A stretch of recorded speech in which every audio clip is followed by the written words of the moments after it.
unfortunately, what happens, and this goes out to the young cats out there, and we all don't try to make it in old cats versus young cats or whatever. We try to bestow knowledge, and unfortunately, a lot of young cats are not receptive to the knowledge.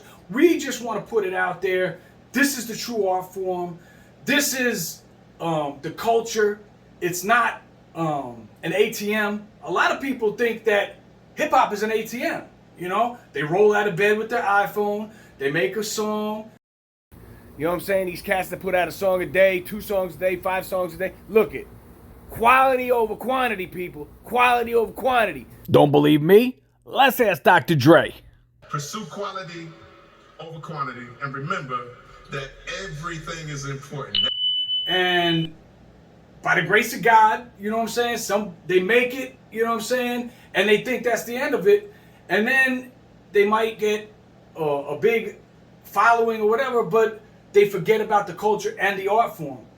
That's what makes the goosebumps happen for the people that love the culture. You know what I'm saying? Like he was saying. Jersey, New Jerusalem. Boxcar Productions, another smash.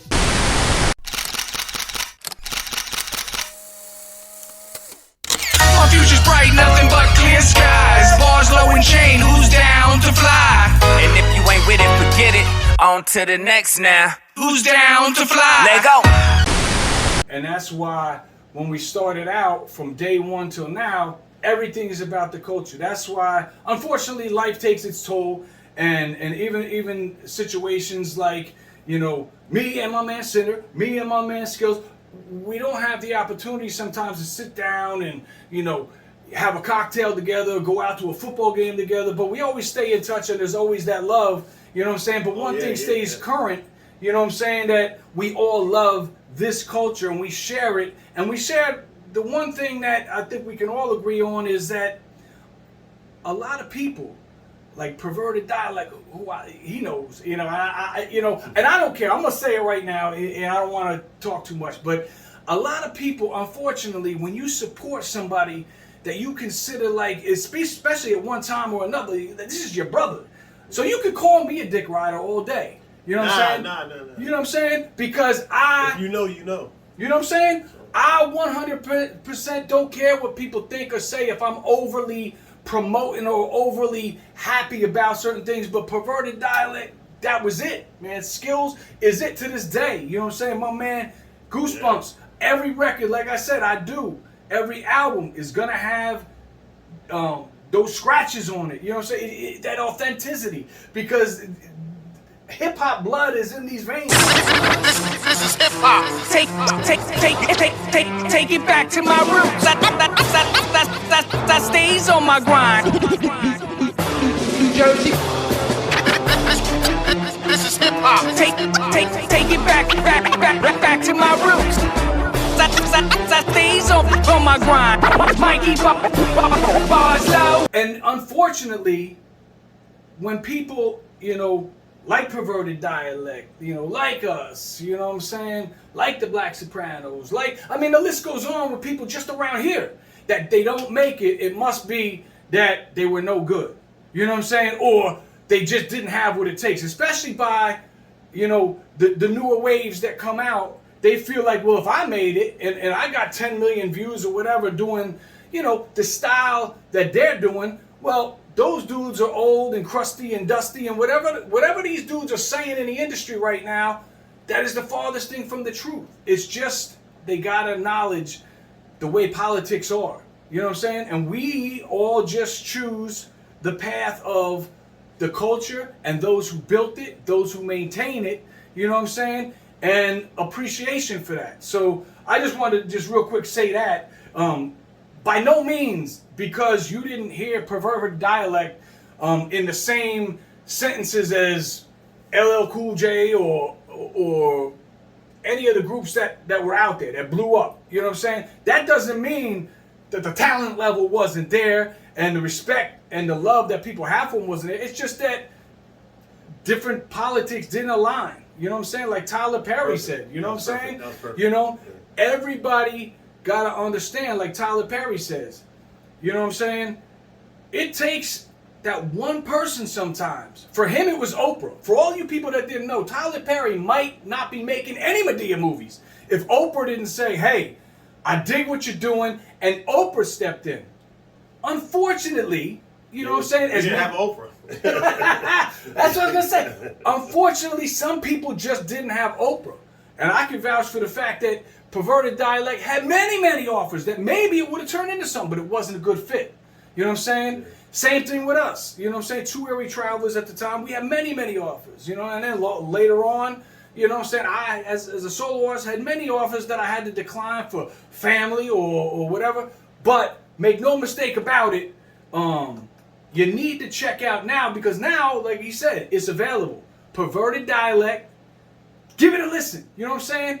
And also, I'm going to keep throwing this in there. We ain't done yet, but I'm just going to throw it in there. You got to check out the vibe that my man puts out on his pop-ups. You know what I'm saying? Now, guilty as charged. I can't check out everyone either, but that's why he's making them more frequent as time goes on. This last time, he threw out that Soul Sunday. What?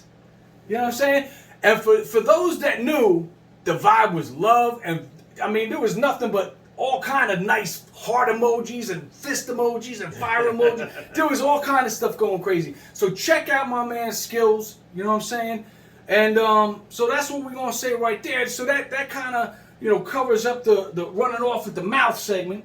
Now we're going to get into this. All right, so we covered that running off with the mouth. You know what I'm saying? I'm sorry that I kind of interjected too much, you know what I'm saying? That's not my intentions. But hip hop, that's what this show's about. It's about the artist, past, present, that either had opportunities and couldn't materialize, or they're still working on opportunities, that love the culture and are still, you know what I'm saying, we'll call it in the struggle.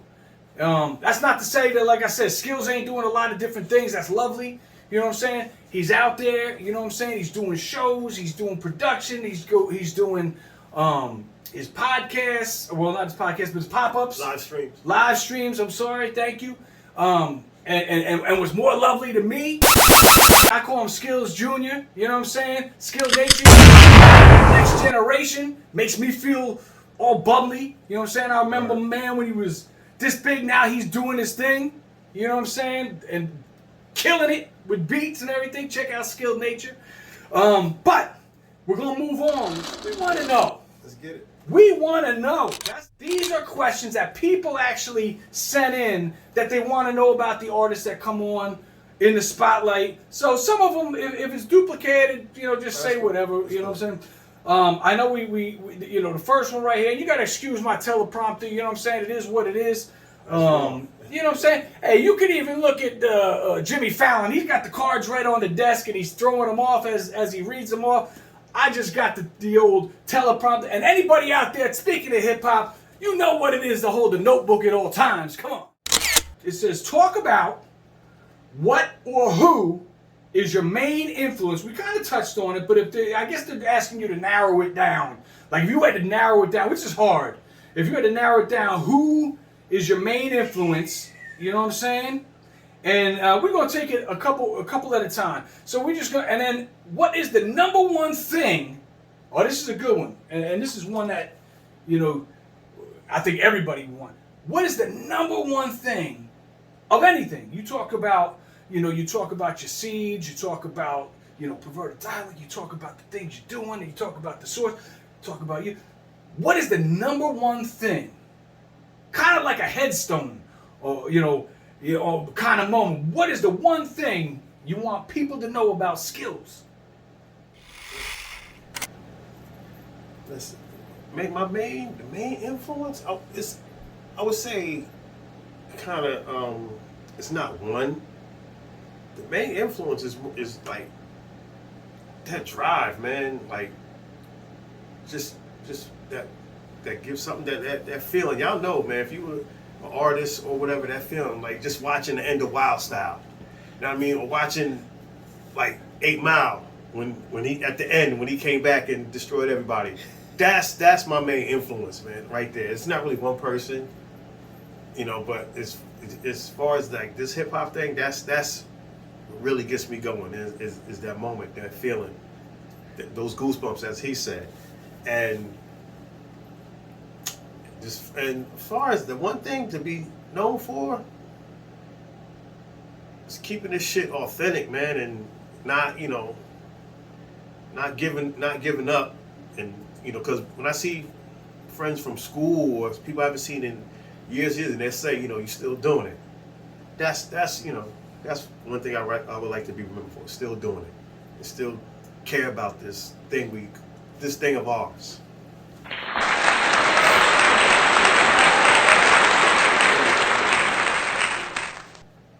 Damn, that was a good answer, man. You know what I'm saying? Hey, everybody out there, this is what I'm talking about, man. The culture. You know what I'm saying?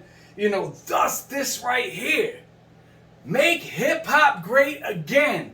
It doesn't mean that there ain't great hip hop out there, but a lot of what people in the media are calling hip hop ain't. You know what I'm saying? And all we are saying, and Skills is like me, is like a lot of people when it, you know, I'm gonna speak for me.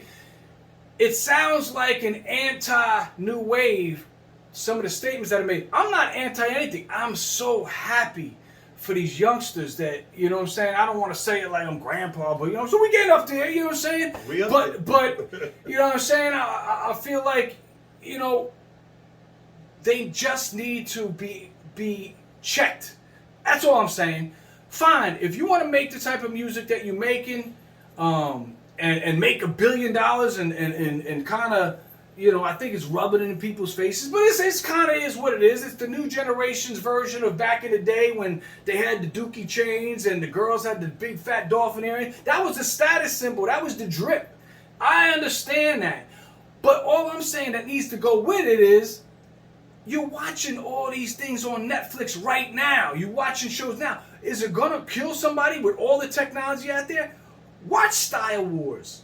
You know what I'm saying? Watch Wild Style. Watch Beat Street. Watch Breaking.